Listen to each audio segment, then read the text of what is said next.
रात में एक लड़की बहुत जोर जोर से चिल्ला रही थी। मैंने उसके घर जाकर देखा तो मेरी आंखें फटी की फटी रह गई। वह लड़की बिस्तर पर लेटी हुई थी और उसके कपड़े कई जगह से फटे हुए थे। वह लड़की लगभग 25 साल की लग रही थी और वह बहुत ही ज़्यादा गोरी थी और उसका बदन बहुत ही भरा हुआ था। वह बहुत ज़्यादा खूबसूरत थी। कपड़े फटे होने की वजह से उसका बदन दिख रहा था। वह इतनी खूबसूरत थी कि कोई भी उसको देखकर दीवाना हो जाता। मेरे तो समझ में ही नहीं आ रहा था कि मैं क्या करूं और इसका यह हाल किसने किया है। वह बस बहुत ज़ोर ज़ोर से रो रही थी। जी हाँ दोस्तों, यह बात उस समय की है जब मैंने अपनी पढ़ाई ख़त्म करके एक जॉब के लिए फॉर्म भरा था और मेरी जॉब शहर में लग गई। मुझे अपना गांव छोड़कर शहर आना पड़ा। शहर में मैंने एक छोटा सा घर किराए पर ले लिया था। मैं वहीं से ऑफिस आया जाया करता था और जो भी सैलरी बचती थी वह अपने घर पर भेज दिया करता था, जिससे मेरे माता पिता भी बहुत खुश थे। एक दिन ऑफिस से आकर खाना पीना खाकर मैं सो गया और रात को पड़ोस से किसी लड़की की चिल्लाने की आवाज़ आने लगी। मैंने सोचा ऐसा ही होगा, मैं फिर सो गया, लेकिन वह आवाज़ बहुत तेज़ तेज़ आने लगी। मैंने सोचा चलो देखा जाए, लेकिन डर के मारे मैं नहीं गया क्योंकि नया मोहल्ला था, मैं किसी को जानता नहीं था। यह एक दिन की बात होती तो ठीक था, लेकिन हर रात को ठीक वैसे ही लड़की की आवाज़ चीखने की और रोने की आने लगी। मैंने सोचा कल सुबह होते ही मैं उसके घर जाकर पता लगा लूँगा कि आखिर ये सब चल क्या रहा है, कि वह कौन है जो इतनी रात को रोता है। रात को जाना सही नहीं है, इसलिए मैं सो गया और सुबह उठकर मैं उनके घर गया। मैंने घर का दरवाज़ा खटखटाया, तभी एक लड़की आई। उसने दरवाज़ा खोला और पूछा जी बताइए। वह लड़की बहुत ही खूबसूरत थी। उसका बदन बहुत गोरा था। वह किसी फिल्मी हीरोइन से कम नहीं लग रही थी। मैं तो बस उसको देखता ही जा रहा था। फिर मैंने अपनी नज़रों को नीचे किया और कहा कि मैं आपके पड़ोस में रहता हूँ। मैंने सोचा चलो आज आप लोगों से मिल लेता हूँ। उस लड़की ने अपना नाम सविता बताया और कहा कि मैं और मेरे हस्बैंड हम दोनों ही यहाँ रहते हैं और अभी जल्दी यहाँ पर आए हैं। मैंने भी अपना इंट्रोडक्शन दे दिया। फिर मैंने पूछा आपके पति दिखाई नहीं दे रहे हैं, वह कहाँ है? फिर उसने अपने पति को बुलाया। उनके पति की दोनों पैर खराब थे।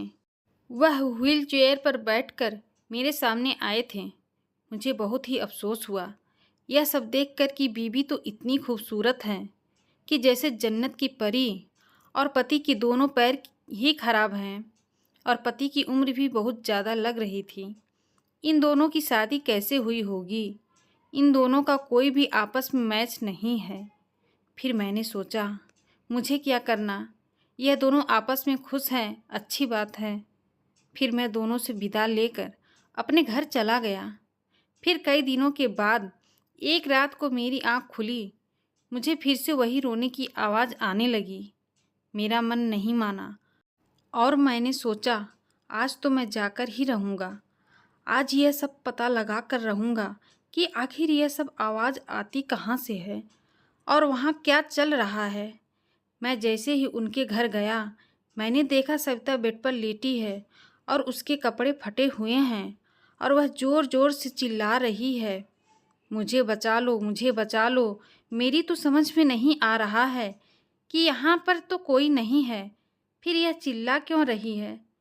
मैं तुरंत उसके पास गया और उससे कहा चुप हो जाओ, लेकिन वह चुप होने का नाम ही नहीं ले रही थी और वह जाकर मुझसे लिपट गई, बस अपने कपड़े फाड़ने में लगी थी। उसके तुरंत बाद ही उसका पति आया और कहने लगा कि यह सब क्या चल रहा है। सविता ने उससे कहा कि यह लड़का मेरे साथ ज़बरदस्ती कर रहा है और मेरे कपड़े फाड़ रहा है, आप जल्दी से पुलिस को फ़ोन करिए। मैं तो यह सब सुनकर चकरा ही गया कि मैं तो बचाने आया था और यह लड़की मुझ पर ही झूठा इल्ज़ाम लगा रही है। तब उसके पति ने पुलिस को फ़ोन किया और वहाँ पुलिस आ गई। दोनों पति पत्नी ने पुलिस से कहा कि यह लड़का रात में मेरे घर में घुसकर मेरी पत्नी के साथ ज़बरदस्ती कर रहा है। आप जल्दी से इसको गिरफ्तार करके जेल में डाल दीजिए। मैंने पुलिस वाले को सब कुछ बताने की कोशिश की, लेकिन उन्होंने मेरी बात नहीं सुनी।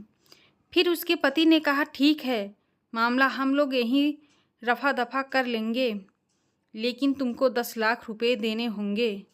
इतना पैसा मैं कहाँ से लाऊंगा? मेरी छोटी नौकरी थी, मैं अब पूरी तरह से फंस चुका था।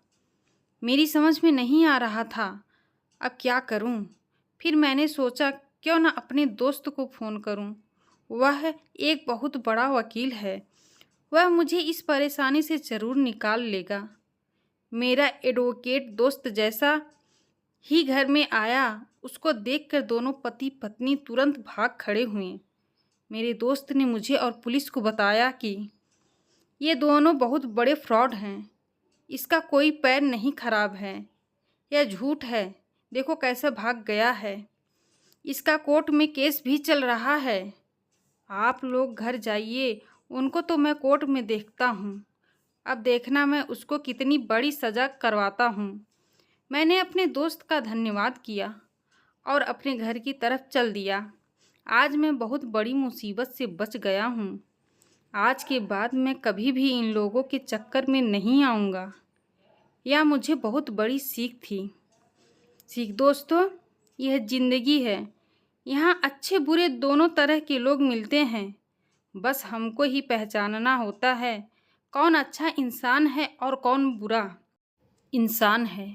मेरी आपसे बस यही राय है कि कभी भी इमोशनल होकर फैसले ना लें। ज़िंदगी में जो भी फैसला लें बहुत सोच समझ कर लें। हमेशा अपने बड़ों की राय ज़रूर लें। एक नई कहानी के साथ मैं आपसे फिर मिलने आऊँगी।